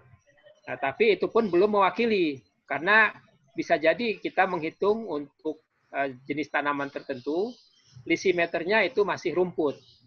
Jadi kalau mau kita validasi, misalnya kita menghitung evapotranspirasi untuk jenis tanaman tertentu, maka kita harus membuat juga lisimeter yang di atas permukaannya itu berisi tanaman tersebut juga. Nah, nanti perlu dikaji lagi berapa kerapatan tanamannya dan sebagainya. Nah, itu ada kajian yang menarik di sana. Lalu yang berikutnya dari Ibu Hilda Agustina. Kalau kita mengkalibrasi model, ada berapa model-model evaporasi dan evapotranspirasi minimal? Setahu saya sih, nanti mungkin Pak Prof mohon bisa mengkoreksi, Pak Prof Budi Indra. Setahu saya kita tidak dibatasi hanya berapa model yang bisa kita inikan. Sejauh kita mampu, semua model yang ada bisa saja kita coba kita kalibrasi. Dulu di kantor kami itu ada teman mencoba mengkorelasikan hasil-hasil perhitungan menggunakan Blenny Cradle, kemudian Penman, lalu panci dan lisimeter. Nah, itu kita saling mengkorelasi di Jurnal Tanah dan Iklim. Sayangnya saya tidak bisa tidak punya begitu, jadi tidak bisa menyampaikannya. Lalu ke Pak Edward tentang Blenny Cradle, saya mohon izin untuk menyampaikan share screen barangkali ya, Bapak. Ya, silakan, Bapak. Nah, kelihatan nggak, Pak? Kelihatan. Baik, ini adalah buku FAO 24 tentang ini dari Dorenbos Fruit tentang crop water requirement. Nah, di sana disampaikan bahwa model-model yang dikemukakan di dalam buku ini salah satunya adalah Blaney Criddle. Nah, Blaney Criddle ini dia hanya menggunakan komponen suhu sebagai inputnya untuk mendapatkan nilai ET0. Sama seperti tone weight. Tone weight juga inputnya hanya suhu udara. Persamaannya kalau di buku ini seperti ini, tapi unitnya itu di dalam outputnya nanti di dalam milimeter per hari. Karena beberapa koefisien yang ada di sini itu sudah disesuaikan untuk menghasilkan output dengan satuan milimeter per hari, inputnya suhu dengan satuan derajat Celcius. Saya kira itu Pak Edward yang bisa saya sampaikan. Sementara itu Pak Moderator yang bisa saya sampaikan, mungkin Pak Profesor Budi bisa mengoreksi apa yang sudah saya sampaikan. Silakan Pak Prof Budi. Ya, saya kira udah lengkap ya. Mungkin di sini ada yang pertanyaan dari Riani ya, bagaimana memvalidasi nilai ETP yang kita hitung dengan model. Ya tadi kan kita harus punya lisimeter otomatis ya. Iya. Harus punya lisimeter yang ditanami sama yang tidak ditanami. Kalau yang ditanami kita dapat ETP aktual atau ETC, yang tidak ditanami kita dapat evaporasi. Selisihnya yaitu transpirasi. Jadi minimal 2. Ya. Minimal 2. Memang yang paling gampang juga sebenarnya kalau menggunakan pot ya, kalau tadi Pak Aris kan di dalam tanah ya, membuat lisimeternya. Bisa juga kita buat pot pakai timbangan, sebenarnya bisa juga ya, tapi harus dikondisikan jangan terganggu oleh angin, oleh suhu dan lain sebagainya. Ada juga lisimeter yang menggunakan timbangan, Pak Aris ya. Ya, Pak. Itu ada. Kita bisa coba sebetulnya ya. Gampang aja kalau sederhana itu. Kita baru kita bangun model-model atau cari model-model yang sesuai dengan data. Itu juga membedakan mana evaporasi, mana transpirasi dan juga totalnya ya. Dan memang tadi kan pasti berubah sepanjang pertumbuhan tanamannya. Makin besar pasti berubah ya. Makin besar tidak selalu harus semakin besar, karena bisa jadi makin besar udah tua, stomatanya pada mati ya. Layu itu berarti kan kecil sebenarnya evapotranspirasinya. Ya, jadi tidak selalu harus naik, bisa jadi ada peaknya juga di mana. Itu tidak tergantung usia saja, tergantung juga kondisi lingkungannya. Jadi secara sederhana kita bisa menggunakan desimeter, menggunakan timbangan. Tentu saja pada saat itu kita ukur semua parameter iklim atau cuacanya ya. Nah, ini tugas tim buat Riani, gunakan waktu ini untuk memverifikasi ya, validasi ini. Bisa di lab. Di rumah kaca juga boleh ya. Silakan. Ya. Kalau masih ya, ragu, sebaiknya memang kita semuanya udah pada matang ya, tinggal verifikasi sendiri, nanti sampaikan kepada kami semua di sini ya. Kemudian ada dari Hilda nih. Hilda, kalau kita mengkalibrasi dan ada beberapa model sudah minimal jika tidak dapat menggunakan metode Peman ya, gitu ya, silakan. Sebenarnya ya kalau untuk irigasi drainase kita tidak harus teliti banget gitu ya. Kita bisa mendapatkan kisaran aja minimal maksimal udah cukup sebenarnya. Ya, tapi kalau para peneliti seperti Pak Aris nih, memang bilangnya itu ya, itu agroklimat itu harus detail. Tapi kalau kita di irigasi drainase, karena kita akan menyediakan air. Menyediakan air untuk irigasi. Berapa maksimalnya? Jangan kekurangan itu. Itu sebenarnya kan. Supaya ketika kebutuhan evapotranspirasinya tinggi, ya kita tersedia gitu. Jangan nanti kita tiba-tiba ribut, nggak ada air. Irigasi nggak cukup. Nah, itulah berarti perencanaan kita kurang matang. Jadi yang paling penting sebenarnya kita mendapatkan evapotranspirasi itu yang maksimal, yang kemungkinan terjadi pada satu musim pertanaman, ya. Itu yang kita tahu. Nah, jadi saya kira kita sepakatilah model Penman ya untuk kita ya, karena nanti kita akan juga berusaha memenuhi kebutuhan data untuk Penman. Itulah ya. Jadi kalau kita riset nanti kita gunakan instrumen-instrumen yang bisa kita gunakan untuk menghitungkan Penman, atau tadi dengan Valindas apa ya yang saya katakan tadi ya untuk evaporasi ya, kita butuhkan itu. Tetapi alangkah baiknya juga kalau kita, karena mungkin alat kan mahal ya, kita menggunakan data yang ada di BMKG kalau memang lokasinya bisa tercover di situ. Itu juga bisa membantu kita, dan itu sahih ya, itu bisa diterima dalam masyarakat ilmiah, saya kira diterima ya. Malah kadang-kadang kalau kita ngukur sendiri itu ya, tidak ada yang verifikasi data kita ya, malah kita juga kadang-kadang bingung ya, apa benar apakah data kita itu ya. Insya Allah kalau BMKG itu pasti udah diverifikasi lah teman-teman sana ya, walaupun saya juga lihat masih ada beberapa yang di luar ya, tapi saya lihat di data saya juga ada yang aneh datanya, tapi kan nggak mungkin bisa ngecek semua data harian itu ya beberapa tahun itu dengan teliti. Saya kira pasti ada beberapa data yang aneh juga. Saya kira itu apalagi yang kira-kira bisa itu setelah artikel dengan evaluasi Pak Askari, 53 model bayangin tuh ya. Seperti gini ya, waktu kuliah dulu saya itu kan pernah ada sensitivity analysis. Setiap model itu atau parameter apa, variabel apa yang paling sensitif.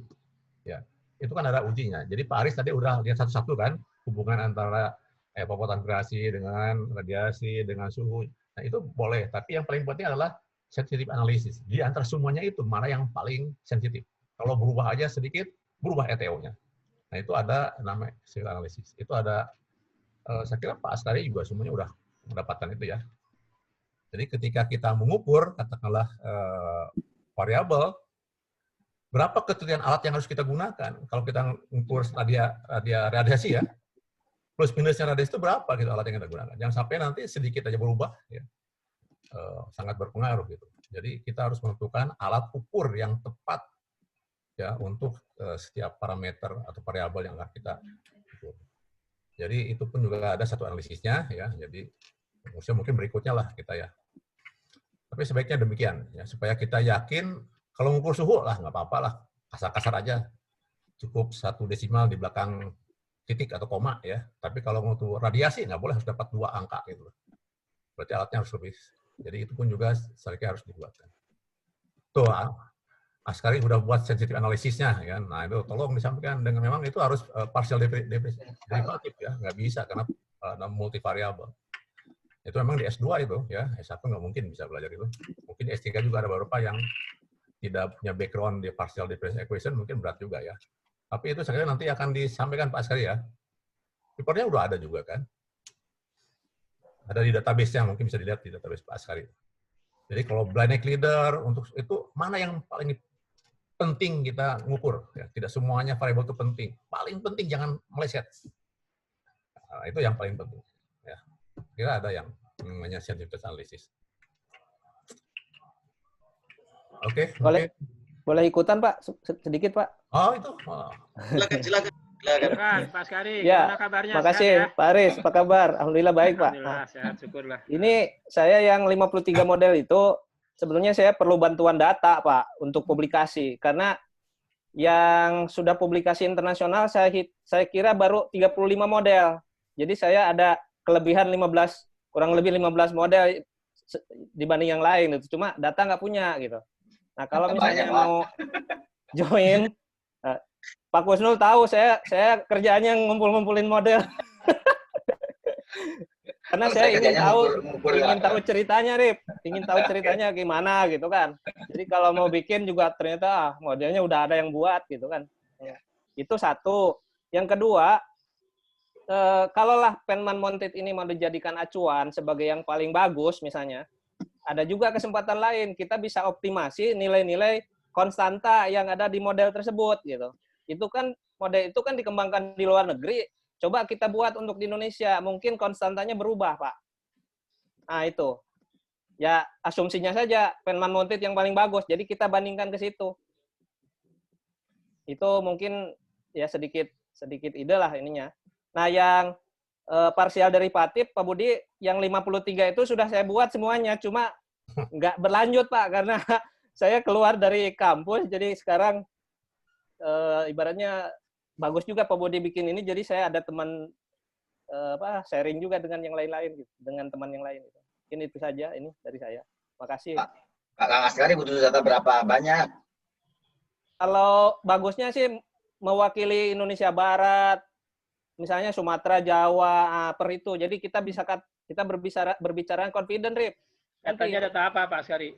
Data cuaca, Pak. Data cuaca yang bisa sampai Penman Mounted. Nanti kita 53 model itu saya kelompokkan berdasarkan jumlah variabel, Pak. Misalnya yang jumlah variabelnya suhu saja ada berapa model, yang suhu dan radiasi berapa model. Nanti keluar dengan rekomendasi, misalnya yang mendekati Penman Mounted dari komponen suhu yang mana, dari komponen radiasi yang mana, kayak gitu, Pak. Sudah pernah nyoba ini, akses data di BMKG Online? Oh, belum, Pak. Belum. Nah, itu. Di BMKG Online itu mereka mengeluarkan data harian, Pak. Oh, oke. Nanti saya mungkin... Ada mungkin lebih dari 70 stasiun seluruh Indonesia itu. Bisa free, itu, free. Oke, Pak. Oke, terima kasih informasinya. Sama-sama, Pak. Baik, masih ada pertanyaan lagi? Dipersilakan.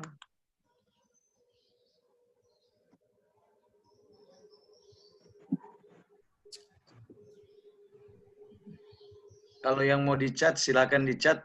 Kalau yang mau langsung aja. Ada? Bu, ya, Pak. Ada waktunya, udah lewat, Pak. Silakan.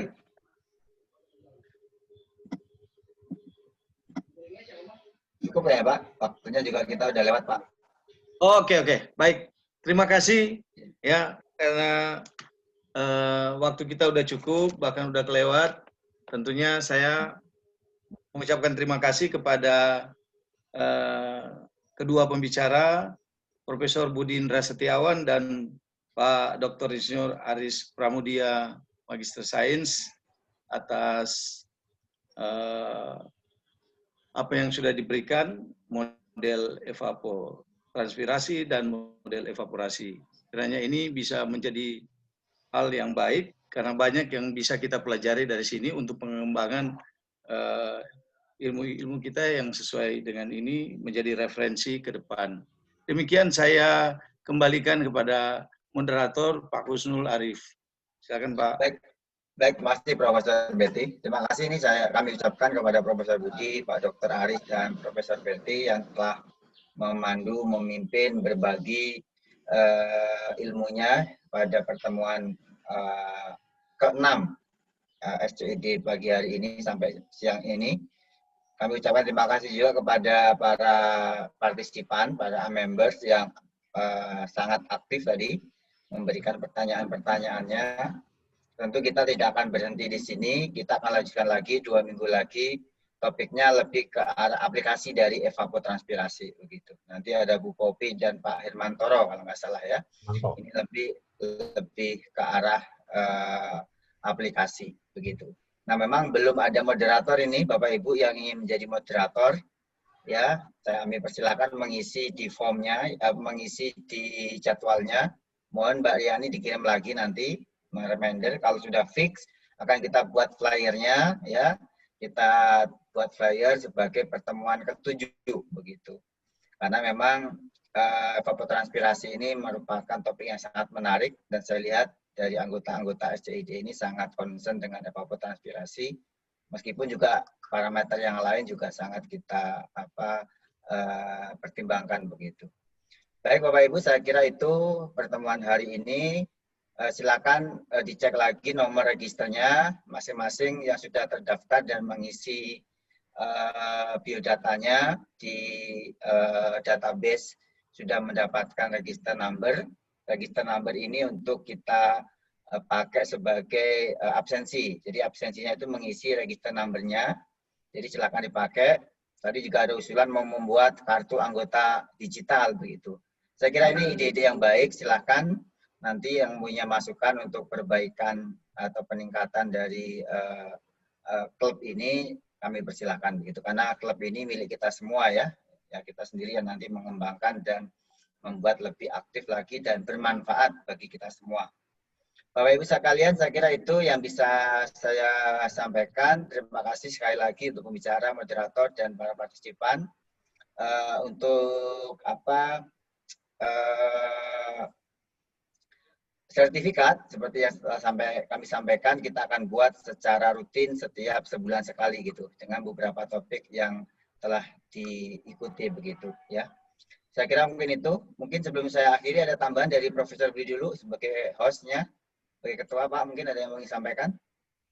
Terima kasih Pak Husnul dan juga Pak Berti ya, Pak Aris yang telah menyampaikan paparannya dan juga masuk ke grup kita ini.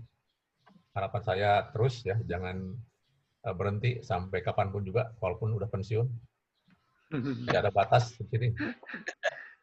Kemudian untuk pertemuan berikutnya kan yang akan presentatif Pak Harmanto ya, Pak Harmanto sama Kopi. Hermantoro? Iya. Harmanto. Salah ya. Pak Harmanto sama Bu Popi. Ya. Hermantoro, Pak. Pak Hermantoro malah? Ya, Hermantoro, Pak. Oh, bukan Pak Harmanto ya? Hermanto. Di sini tuh ada nama yang mirip, ada Hermantoro, ada Rahmanto ya. Coba hubungi Pak Haris ya, Pak Haris Sahbudin. Ya Pak Haris. Sekalian juga kita undang untuk masuk ke grup kita ini. Ya, kemarin belum sempat saya undang ya. Ya, undang aja, sampaikan salam dari saya. Mudah-mudahan bersedia. Kalau berhalangan, coba minta Pak Hidayat Pawitan. Ya, Bu Popi ya. Soalnya Bu Popi kan pembimbingnya Bu Popi itu, Pak Hidayat Pawitan. Karena beliau walaupun sudah pensiun ya, dia memang masih selalu komunikasi dengan saya juga ya, dan juga aktif di KNICD ya, sama juga di apa namanya hidrologi ya. Terima semua ya. Ya. Nah, saya kira kalau moderator mungkin nggak terlalu sulit ya dibandingkan dengan mencari pembicara. Baik. Silakan. Cukup Pak. Bu Popi ya, nanti mohon bantuan Bu Popi, Pak Haris ya untuk kita invite di grup dulu lah. Nanti kita minta beliau sebagai moderator untuk berikutnya, mudah-mudahan beliau ada waktu. Baik, kalau tidak ada lagi, kita akan ketemu lagi 2 minggu lagi tanggal 7 September. Mudah-mudahan kita diberikan kesehatan semuanya di masa pandemik ini dan kita bisa berjumpa lagi dan terus berbagi sharing ya terhadap ilmu, mudah-mudahan bermanfaat untuk kita semua. Saya mohon maaf apabila ada kesalahan. Saya tutup. Bila taufik wa hidayah. Assalamualaikum warahmatullahi wabarakatuh. Waalaikumsalam warahmatullahi wabarakatuh.